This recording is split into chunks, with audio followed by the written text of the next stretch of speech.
அதனால 1 2 3 குத்தே.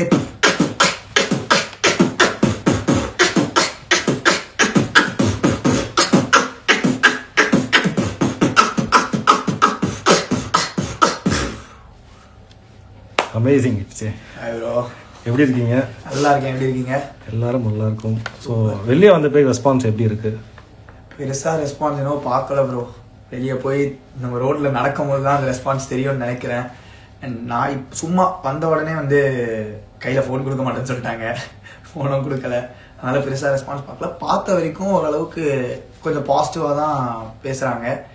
அண்ட் அதுக்கு ஈக்குவலாக வந்துட்டு நெகட்டிவ் கமெண்ட்ஸும் இருக்குது. ஸோ ஒரு மாதிரி பேலன்சிங்காக தான் போயிட்டுருக்கு. நம்ம வந்துட்டு ஒரு பெரிய ஞானி அப்படின்றதும் கிடையாது, இவன் ஒன்றுமே இல்லைன்றதும் கிடையாது. ஒரு மாதிரி பேலன்சிங்காக போயிட்டுருக்கு. ஸோ வெளில வந்த உடனே நீங்கள் ஃபஸ்ட்டு பண்ண விஷயம்னா என்ன விஷயம்? வெளியில் வந்த உடனே ஃபஸ்ட்டு வீட்டுக்கு போய் அம்மா அப்பா காலில் எழுந்துட்டு ஃப்ரெண்ட்ஸ்லாம் வந்திருந்தாங்க. நான் உள்ளே இருக்கும் போதே ஆக்சுவலாக சொல்லியிருப்பேன், ஒலிபெருக்கீஸ் அப்படின்னு சொல்லிட்டு ஒரு பேண்டு தான் நான் வந்துட்டு ஃபஸ்ட்டு ஸ்டார்ட் பண்ணேன், நானும் வீராவும் அப்படின்னு சொல்லிட்டு. ஸோ வீரா வந்திருந்தான், ரத்தீஷ்னு சொல்லிட்டு பீஸ்ன்னு சொல்லிட்டு நாங்கள் ஒன்று வச்சுட்ருக்கோம். ஸோ அந்த பீஸ்ன்ற எங்களோட பேண்ட்லேருந்து ரத்தீஷ் வந்திருந்தான். ஸோ ரத்தீஷ், வீரா வந்திருந்தாங்க. அது போக என் ஃப்ரெண்ட்ஸ் எல்லாருமே வந்திருந்தாங்க வீட்டுக்கு. அப்புறம் மாமாவோட ஃபேமிலி, அக்காவோட ஃபேமிலி, அது மாதிரி எல்லாரும் வந்திருந்தாங்க. ஸோ அவங்களோட கொஞ்சம் டைம் ஸ்பெண்ட் பண்ணிவிட்டு வீட்லேயே ஒரு சர்ப்ரைஸ்லாம் பண்ணியிருந்தாங்க, வெல்கம் எஃப்ஜே அப்படின்லாம் போட்டு ஒரு மாதிரி ஜாலியாக இருந்தது. அப்பா அம்மா என்ன சொன்னாங்க? அப்பா அம்மா ஒரு மாதிரி அவங்க ஒரு மாதிரி ஹாப்பி தான் ப்ரோ. அவங்க வந்து ஒரு மாதிரி 77 days தாண்டதே வந்துட்டு ஒரு பெரிய மலையை தாண்டின மாதிரி தான். நீ அதுவும் அந்த வீட்டுக்குள்ளே அத்தனை நாள் நீ வந்து இருந்ததே ஒரு பெரிய விஷயம்தான். ஸோ இதுவே ரொம்ப ஹாப்பினாங்க. பரவாயில்ல, என்ன அவங்க எக்ஸ்பெக்ட் பண்ணது வந்துட்டு இன்னும் 1 வாரம் வந்திருக்கலாம், இந்த ஃப்ரீ ஸ்டாஸ்கில் மட்டும் இருந்துட்டு வந்திருக்கலாம் அப்படின்றது வந்துட்டு வீட்லேயும் அதை எக்ஸ்பெக்ட் பண்ணாங்க. அது போக ஃப்ரெண்ட்ஸ்லேருந்து சுற்றி இருக்கவங்க நிறைய பேரும் வந்துட்டு அதை எக்ஸ்பெக்ட் பண்ணியிருந்தாங்க. அண்ட் என் ஃப்ரெண்ட்ஸ்லாமும் சொல்லியிருந்தாங்க, சோஷியல் மீடியா வந்துட்டு என் ஃப்ரெண்ட்ஸ் தான் பார்த்தாங்க. ஸோ அவங்க சொன்னது என்னன்னா, நிறைய பேர் வந்துட்டு ஃப்ரீ ஸ்டாஸ்கில் இருந்திருக்கலாம் அப்படின்னு சொல்லிட்டு எக்ஸ்பெக்ட் பண்ணியிருந்தாங்க. ஸோ வீட்லேயும் அதே எக்ஸ்பெக்டேஷன்ஸ் தான். வெளியே நிறைய பேருக்கு என்ன பிடிச்ச கொஞ்சம் மக்களுக்கு அந்த ரெஸ்பான்ஸ் தான். ஸோ அதுதான் சொன்னாங்க. ஸோ ஒருத்தர் என்ன கேட்டிருக்காங்கன்னா, அஜித் சார் மூவியில் பீட் பாக்ஸ் ஆஃபர் இல்லைனா அஜித் சார் மூவியில் அவருக்கு தம்பியாக ஒரு கேரக்டர், எதை சூஸ் பண்ணுவீங்க? உள்ளே போனது நான் பீட் பாக்ஸர், ரேப்பர் அப்படின்றத வந்துட்டு காமிக்கணும் அப்படின்றது தான் ப்ரோ போனது. ஆனால் இப்போதைக்கு ஆக்டர்ன்ற கரியர் வந்துட்டு ஒரு மாதிரி நல்லா போயிட்டுருக்கு. பீட் பாக்ஸ்ன்ற ஒரு விஷயத்த வந்துட்டு நான் வந்துட்டு மெயின் ஸ்ட்ரீமுக்கு எடுத்துகிட்டு போகலாம். ஆனால் அதை மெயின் ஸ்ட்ரீமாக மட்டுமே பண்ண முடியுமான்னு கேட்டிங்கன்னா கிடையாது. ஸோ அஜித் சார் மூவியில் பீட் பாக்ஸிங்கிற ஒன்று பண்ணுறது வந்துட்டு எப்படி பார்த்தாலும் படம் ஃபுல்லாக பண்ண முடியாது. நான் தம்பியாக போய் பீட் பாக்ஸ் பண்ணுறேன். ஸோ பார் கேம் ஸ்ட்ராட்டஜி, உங்களோட ஒப்பீனியன் என்ன? அவங்களோட ஸ்ட்ராட்டஜி என்னன்னு பாருக்கே தெரியாது ப்ரோ. இஷ்டத்துக்கு ஸ்ட்ராட்டஜி மாற்றுவான் ப்ரோ. வியானா பற்றி சொல்லுங்கள். வியானா பற்றி சொல்லணும்னா ஒரு நல்ல ஃப்ரெண்டு ப்ரோ. எங்கள் 2 பேருக்குமே வந்துட்டு ஸ்டார்டிங்கில் பார்த்தீங்கன்னா ஒரு மாதிரி சரியான எனிமீஸ் அப்படின்னு தான் வந்துட்டு நாங்கள் 2 பேருமே, நீங்கள் ஸ்டார்டிங்கில் பார்த்தீங்கன்னாலே தெரிஞ்சிருக்கோம். ஃபர்ஸ்ட் ஒரு 1 2 3 ஒரு 3 weeks வந்துட்டு சரியான எனிமீஸ். நாங்கள் 2 பேரும் வந்துட்டு எலியும் பூனையும் மாதிரி மாற்றி மாற்றி அடிச்சுப்போம்.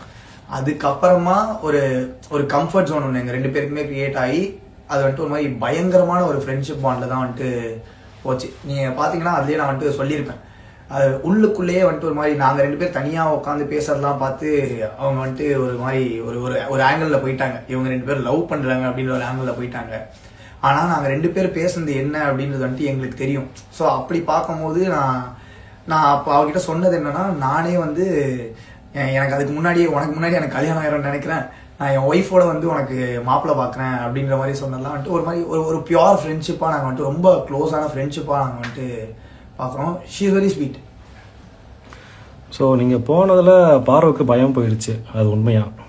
யாருக்கு நான் உள்ளே இருக்கும்போது பயம் இருந்து தானே தெரியாது. நான் வந்ததுக்கப்புறம் அது போயிடுச்சான்னு கேட்டால் அதுவும் சத்தியமாக தெரியல. ஸோ யார் டைட்டில் வின் பண்ணுவாங்கன்னு நினைக்கிறீங்க? யார் வின் பண்ணுவான் அப்படின்னு கேட்டால் எனக்கு தெரிஞ்சு உள்ள ஒரு மாதிரி பேலன்ஸ்டாக இருக்கிறது. கோபம் வரும், கத்துவாங்க, எல்லாம் பண்ணுவாங்க. ஆனால் ஒரு மாதிரி பேலன்ஸ்டாக அதுக்கு ஈக்குவலாக வந்துட்டு சமாதானமாகவும் அடுத்த செகண்ட் ஆகிட்டு ஒரு மாதிரி ஜாலியாக. எனக்கு இது ஏன் தோணுதுன்னா, ஃபஸ்ட்டு 3 வாரம் அதே மாதிரி எனக்கும் அவருக்கும் ஆகவே ஆகாது, சுத்தமாக ஆகாது. நாங்கள் 2 பேரும் மாற்றி மாற்றி மாதிரி கத்திப்போம், சண்டை போட்டுமோ அது மாதிரி இருக்கும். ஆனால் அப்பையும் நாங்கள் 2 பேருமே வந்துட்டு சண்டை போட்டாலும் அன்றைக்கி நைட் வந்துட்டு நான் வினோத்தனா கானா பாக்ஸ் பண்ணலாம் அப்படின்னு சொன்ன உடனே வந்துடுவார். ஸோ அவர் அது பேலன்சிங்காக பண்ணிட்டு இருக்காரு. எனக்கு அவர் வருவாருன்ற மாதிரி ஒரு நம்பிக்கை இருக்கு. ஸோ உங்களுக்கு பிடிச்ச டாஸ்க்னா எந்த டாஸ்க் சொல்வீங்க? எனக்கு பிடிச்ச டாஸ்க்னா செகண்ட் டைம் தலையாக வந்த டாஸ்க் வந்துட்டு எனக்கு ரொம்ப பிடிச்சிருந்தது. அந்த 5 ஸ்டிக் வச்சுட்டு எடுத்துகிட்டு போயிட்டு வர்றது. ஏன்னா அது வந்துட்டு கான்சன்ட்ரேஷன் பயங்கரமாக தேவைப்பட்டுச்சு. அண்ட் அதுக்கு வந்து ஒரு ஒரு ஒரு அதுக்கு ஆக்சுவலாக ஒரு டிப்ளமேட்டிக்கான ஒரு மைண்டும் ஆக்சுவலாக தேவைப்பட்டுச்சு. ஏன்னா அது வந்துட்டு கொஞ்சம் இப்படி பண்ணால் கரெக்டாக இருக்குமா அப்படின்னு சொல்லிட்டு அதை பண்ணலான்னு போகும்போது இல்லை வேணாம் அப்படி பண்ணலாம் அப்படின்னு சொல்லிட்டு நிறைய யோசித்து கான்சென்ட்ரேட் பண்ண வேண்டியதும் இருந்தது. அண்ட் ஃபிசிக்கலாகவுமே அது வந்துட்டு பேலன்சிங், ஸோ அது பண்ண வேண்டிய ஒரு மேட்ரு இருந்தது. அதனால அதை கொஞ்சம் முடிஞ்ச அளவுக்கு பேலன்ஸ் பண்ணது ஒரு மாதிரி ஜாலியாக இருந்தது. ஸோ இப்போ பிக் பாஸில் எதை மிஸ் பண்ணுறீங்க? இப்போ பிக் பாஸில் மிஸ் பண்ணுறதுன்னா உள்ளே போகிறதுக்கு முன்னாடி சொல்லிட்டு போன மேட்ரு தான் ப்ரோ. இங்கே வந்துட்டு ஒரு நாளைக்கு ஒரு ஸ்டேஜ் கிடைக்குமா அப்படின்னு ஏங்கிட்டு இருந்த நாட்கள் வந்துட்டு நிறையவே இருக்குது. ரொம்ப நிறைய இருக்குது. ஆக்சுவலாக வருஷங்கள் வந்துட்டு ஏங்கியிருக்கேன் ஏதாச்சும் ஒரு ஸ்டேஜ் கிடைக்குமா அப்படின்னு. உள்ளே போகிறதுக்கு முன்னாடி நான் ஸ்டேஜில் சேதுனா கிட்ட சொல்லிட்டு போனது தான், ஒரு 4 ஸ்டேஜ் கிடைக்குமா, ஏதாச்சும் ஒரு ஸ்டேஜ் கிடைக்குமான்னு ஏங்கின இடத்துல 100 நாள் டெய்லி எனக்கு ஸ்டேஜ் கிடைக்கும் போது அங்கே வந்துட்டு 100 நாள் நான் முடிஞ்ச எல்லாத்தையும் பர்ஃபார்ம் பண்ண போகிறேன், ஆடியன்ஸை என்டர்டெயின் பண்ண போகிறேன் அப்படின்னு சொன்னேன். இப்போ 77 டேஸ்லேயே வந்துட்டேன். இன்னும் ஒரு 23 + 5 ஒரு 28 நாள் இருந்திருந்தா அதையுமே வந்துட்டு ஃபுல்ஃபில் பண்ணியிருக்கலாம் அப்படின்ற ஒரு சின்ன இது. அதனால அந்த ஒரு விஷயத்த பயங்கரமாக மிஸ் பண்ணுறேன். ஸோ பிக் பாஸ் வீட்டில் நீங்கள் கற்றுக்கிட்ட ஒரு விஷயம்னா என்ன விஷயம்? Simple matter bro. வாழ்க்கையில் நம்ம வந்துட்டு யார் கூட வேணால் என்ன சண்டை வேணால் நம்ம போடலாம், என்ன வேணால் நடக்கும். ஆனால் எதுவுமே நிரந்தரம் இல்லை. ஏன்னா இப்போது இந்த மாதிரி ஒரு கிளாஸ்ட்ரோஃபோபிக்கான ஸ்பேஸில் என்னை கூப்பிட்டு போய் விட்டதுனால நாங்கள் ஃபஸ்ட்டு உள்ளே போகும்போது 20 பேர் தான் வந்தோம். அந்த 20 பேரில் வந்துட்டு நாங்கள் அடிச்சுக்கிட்டாலும் பிடிச்சிக்கிட்டாலும் நாங்கள் வந்துட்டு அன்றைக்கி மூஞ்சை பார்த்து பேசி தான் ஆகணும்.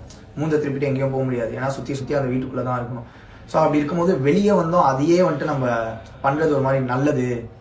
யார் கூட சண்டை போட்டாலும் சண்டை சச்சரவு இருந்தாலும் நம்ம வந்துட்டு மனுஷனை வந்துட்டு மனுஷனாக பார்க்கணும். சக மனிதனை மனிதனாக மதிப்பதே மனித மாண்பு அப்படின்றதுனால நம்ம வந்துட்டு சண்டை அது இதுன்னு போகாமல் நம்ம வந்துட்டு எதுவாக இருந்தாலும் பேசணும், சண்டை போடணும், நாளைக்கு வந்துட்டு நம்ம சேர்ந்துடணும் அப்படின்ற மாதிரி ஒன்று கற்றுக்கிட்டேன். அந்த வீக் நீங்கள் ஹெல்மெட் ஆகலைன்னா அவர் யாராக இருப்பா? எனக்கு அதை நான் ஃபர்ஸ்ட் ஆஃப் ஆல் நான் எக்ஸ்பெக்டே பண்ணலை எலிமினேஷன். நான் அப்படி ஆயிருந்தா நான் என் கூட அப்போ உட்காந்தது வந்துட்டு அரோரா இருந்தா, சுபிக்ஷா இருந்தா, ஆதிரை இருந்தா, நான் அதுக்கப்புறமா சாண்ட்ராக்கா இருந்தாங்கன்னு நினைக்கிறேன். ஆமாம், அதில் வந்து எனக்கு சாண்ட்ராக்கா மேலே ஒரு டவுட் இருந்தது. ஏன்னா அவங்க வந்து ஒரு கேம் ப்ளே பண்ணிட்டு இருக்காங்க, சூப்பரான கேமு. பட் ஆடியன்ஸ்க்கு அது பிடிக்குமா பிடிக்காதா அப்படின்றது எங்கள் எல்லாருக்குமே உள்ள டவுட் இருந்தது. நாங்கள் பண்ணுறதே பிடிக்குமா இல்லையான்ற டவுட் இருந்தது. சாண்ட்ராக்கா பார்க்கும்போது ரொம்ப டல்லாக லோவாக இருந்ததுனால அவங்க போயிருப்பாங்கன்னு ஒரு எக்ஸ்பெக்ட் பண்ணேன். அப்படி இல்லைன்னா அரோரா போயிருப்பா அப்படின்னு எக்ஸ்பெக்ட் பண்ணேன். ஸோ நீங்கள் ஒரு விஷயத்துக்காக பிக் பாஸ்குள்ளே போனீங்க, அது நிறைவேறுச்சா? ப்ரோ, நான் வரதுக்கு முன்னாடி கடைசியாக நான் ஃபைனல் ஸ்பீச்லேயே வந்துட்டு வெளியே வரதுக்கு முன்னாடி ஹவுஸ்மேட்ஸ் கிட்ட கொடுத்த ஸ்பீச்லேயே வந்துட்டு நான் சொல்லிட்டு வந்தது தான், நான் உள்ளே வந்த பர்பஸ்ன்றது வந்துட்டு what is hip hop. Hip hop is to make a revolution. So புரட்சி ஏற்படுறதுக்கு தான் ஹிப்ஹாப் அப்படின்ற ஒரு கலையை வந்துட்டு உருவாச்சு. அந்த புரட்சி பண்ணணும், அந்த ஹிப்ஹாப்ன்ற ஒரு கலையை வளர்க்கணும், அது என்ன அப்படின்றத சொல்லணும் மக்களுக்கு, அந்த ஒரு ஆர்ட்ன்ற அந்த ஆர்ட் ஃபார்மை காமிக்கணும் அப்படின்னு போனேன். நான் போனதில் வந்துட்டு நான் சொல்லியிருந்து எல்லாத்தையும் சொல்லி முடிச்சுட்டு அதுக்கப்புறமா சுபிக்ஷாக்கு அந்த ஆர்ட்டை அப்படியே வந்துட்டு ட்ரான்ஸ்ஃபர் பண்ணி விட்டு, எனக்கு அப்புறமா சுபிக்ஷா வந்துட்டு அவளோட சமுதாயத்தை பற்றி நிறைய பாடல்கள் பண்ண ஆரம்பிச்சிட்டா. ஏலேன்னு ஒரு பாட்டு பண்ணியிருந்தா, அதுக்கப்புறமா அந்த மாதிரி ஒரு 3-4 பாட்டு பண்ணியிருந்தான். ஸோ அவள் அதை பண்ணும்போது நான் போன பர்பஸ் ஓரளவுக்கு ஃபுல்ஃபில் ஆயிடுச்சு அப்படின்ற நினைக்கிறேன்.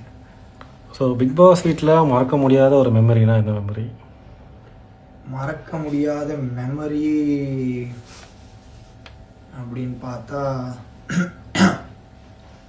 எனக்கு என்னவோ நான் வெளியே வந்த வீக்கு அந்த எலிமினேஷன் ஆன மேட்ரு எனக்கு என்னவோ மறக்க முடியாது அப்படின்ற மாதிரி தோணுது. ஏன்னா யாருக்குமே கண் கலங்காத பாருவல் தான்.